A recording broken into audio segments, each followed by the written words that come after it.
মাত্র পাওয়া খবর। 2 শিক্ষার্থী হত্যার বিচারের দাবিতে রামপুরা ব্রিজে শিক্ষার্থীদের বিক্ষোভ।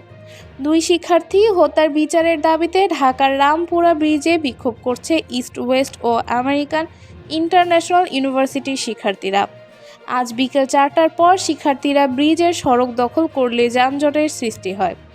সম্মিলিত বেসরকারি বিশ্ববিদ্যালয়ের সাধারণ শিক্ষার্থীদের ব্যানারে আয়োজিত এ সমাবেশে বক্তারা জানান, 24 ঘন্টার মধ্যে খুনিদের গ্রেপ্তার না করা হলে কঠোর কর্মসূচি ঘোষণা করা হবে।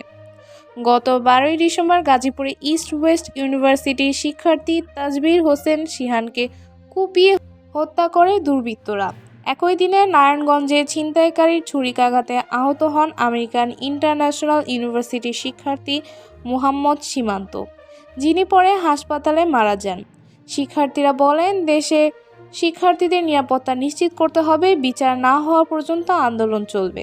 সমাবেশ শেষে শিক্ষার্থীরা মশাল মিছিল করেন। নতুন আপডেট পেতে আমাদের সঙ্গেই থাকুন।